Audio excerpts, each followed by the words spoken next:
जंगल का रहस्यमयी मेहमान।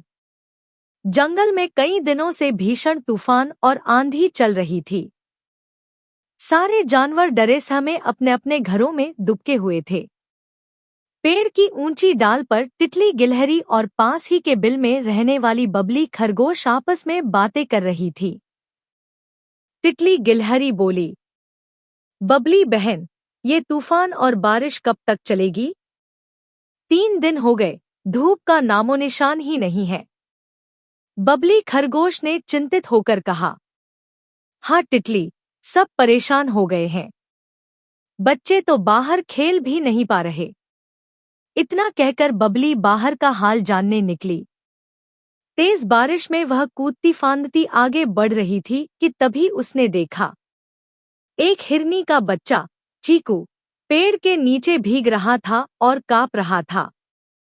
बबली बोली, अरे यह तो हिरनी का बच्चा है, कहीं रास्ता भटक गया लगता है।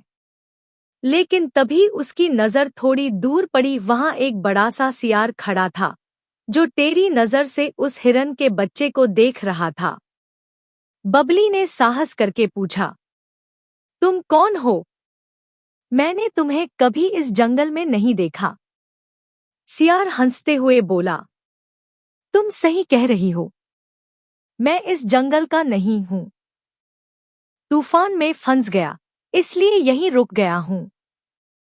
जब मौसम ठीक होगा तो चला जाऊंगा। बबली ने सिर हिलाया और फिर उस बच्चे के पास जाकर बोली, तुम यहाँ अकेले क्यों हो? तुम्हारी माँ कहाँ है?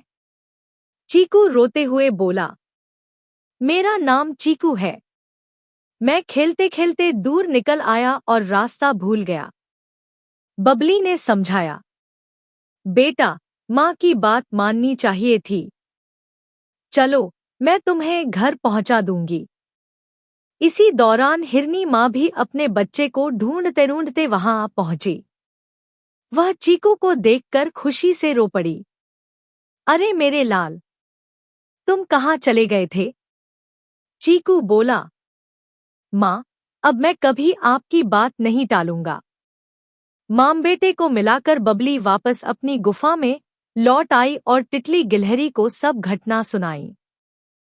अगले दिन मौसम साफ हो गया। धूप खिली तो सब जानवर खुश हुए। लेकिन तभी तितली गिलहरी दौड़ती हुई आई और बोली, बबली, बबली, वो हिरनी तो फूट फूट कर रो रही है। कह रही है कि उसका बच्चा चीकू रात से लापता है। बबली घबरा गई। क्या? लेकिन कल तो मैंने उसे उसकी माँ को सौंप दिया था। दोनों दौड़कर पहुंची। हिरनी रोते हुए बोली, कल रात से मेरा चीकू कहीं नहीं है। मैंने पूरा जंगल खोज डाला। बबली को तुरंत शक हुआ। उसने वही सियार याद किया। वह उड़ती भागती उस पेड़ की ओर पहुंची। सचमुच सियार वहीं पड़ा था। बबली ने गुस्से में पूछा, सच बताओ, तुमने उस हिरनी के बच्चे को देखा है या नहीं? सियार शांति से बोला, नहीं, मैंने तो किसी बच्चे को नहीं देखा। और सुनो, जब मेरा मन होगा तभी मैं इस जंगल से जाऊंगा। तुम लोग मुझे क्यों भगा रहे हो? बबली को पूरा शक हो गया।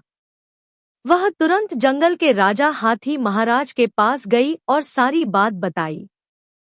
लेकिन हाथी महाराज ने नाराज होकर कहा, तुम चिड़िया और खरगोश हमेशा नई नई कहानियां गढ़ते हो। सियार तो बहुत भला जानवर है। कल ही वह मेरे पास आकर बोला कि तुम उसे गलत समझती हो। इतना सुनते ही बबली चुप रह गई। मगर उसके मन में आग जल उठी। असली राज। उधर सियार चालाकी कर रहा था।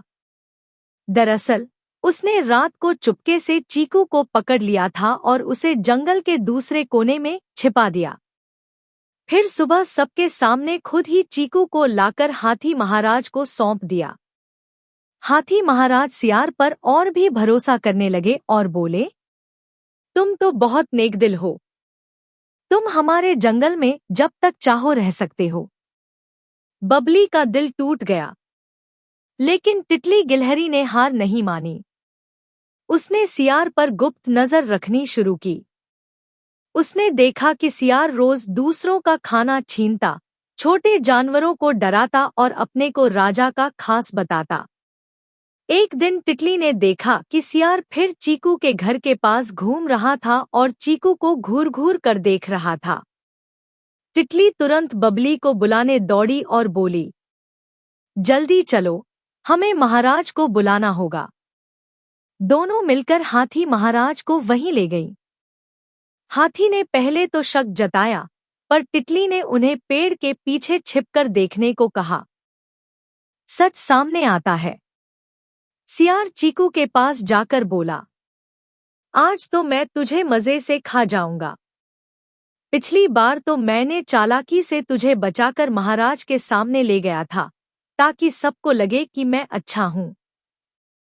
लेकिन अब कोई मुझे नहीं रोकेगा।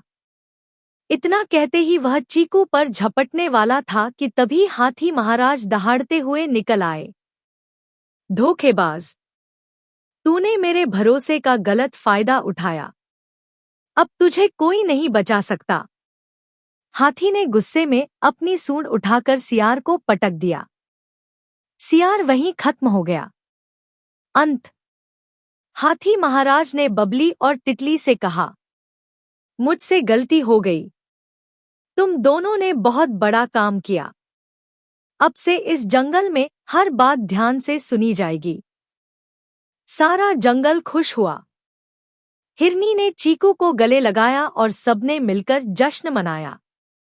इस तरह बबली खरगोश और टिटली गिलहरी जंगल की असली हीरो बन गईं।